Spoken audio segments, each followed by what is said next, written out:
Welcome to First Film Vault, the show that gives you random film reviews through my perspective. Today, I have old news on World War Z sequel, and I'll be reviewing Sir Isaac Newton's most famous theory.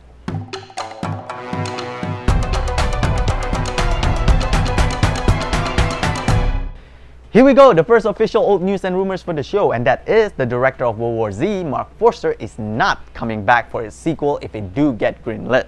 Which isn't surprising at all since the production of that film has been riddled with so many issues with him at the helm, as I mentioned before in the World War Z review episode, which you can view here.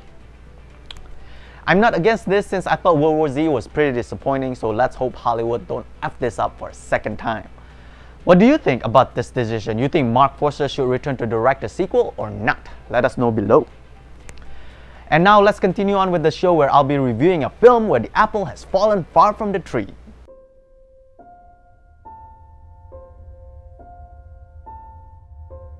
Beautiful, don't you think? What? The sunrise. Terrific.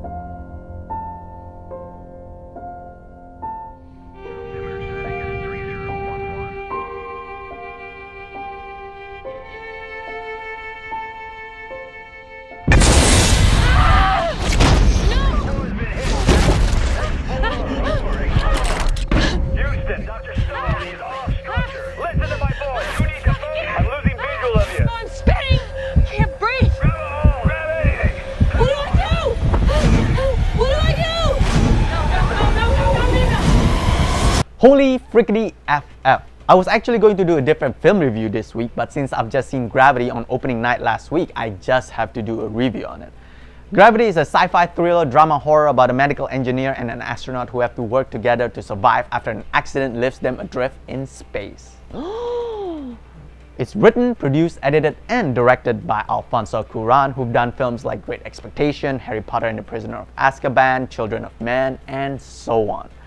Side note, his son Jonas actually co-wrote the screenplay with him for this film as well. It stars Sandra Bullock and George Clooney. That's it. Literally. As you can see from the trailer. Both of whom did a splendid performance, and while I love George Clooney, he definitely took a back seat to Sandra Bullock in this film. And I'm fine with that because she definitely steals the show. I would even say that she deserves an Oscar for this better than The Blind Side. Yes, I said that. Bring on the hate. Gravity is a visually stunning film. The VFX done on it are so seamless that you completely forgot about them, which is not easy to do at all. It was eerily realistic. The cinematography for it was just incredible. Accompanied that with a noteworthy soundtrack and sound effects, it felt like I was in a frightening and terrifying roller coaster ride the entire time. And I love the simplicity of the plot as well. What's the absolute worst case scenario for an astronaut to survive in space where life is impossible? This is such a scenario. Kinda makes you think twice about being an astronaut too, huh? Add a heartwarming and engaging story to it and you'll have a recipe for pee-pee in your pants. What? Although I have to say that it got a little bit Hollywood towards the end with the storytelling aspect, and I wasn't too satisfied with its conclusion, but I understand why Alfonso Cuarón went in that direction. Now excuse me for a few minutes as I get a little analytical about the film. Alfonso Cuarón is an insanely talented director who's obsessed with long continuous shots. Now many of you probably didn't know or notice this, but the film starts out with a 17 minutes long continuous shot. 17 minutes. That's insane. How do you engage the audience for that duration of time with one long continuous shot is just mind-blowing to me. And yet, he did it and it was fantabulous. On top of that, he also had a 6 minute, 8 minutes, and 10 minutes long continuous shot as well. How do you even begin to choreograph that? This guy is just out of his mind.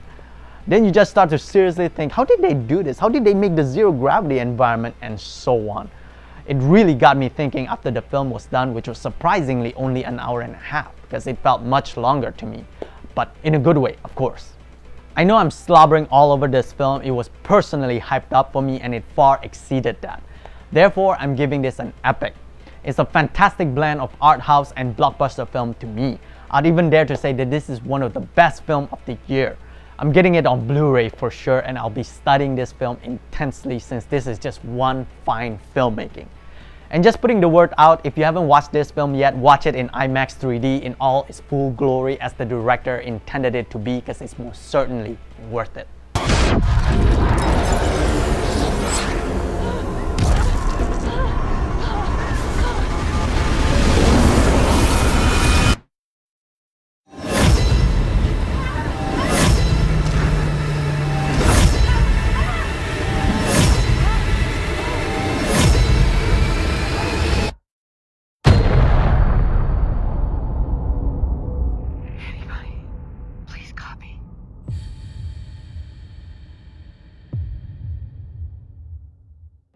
Now it's time for me to drift slowly into the infinite space.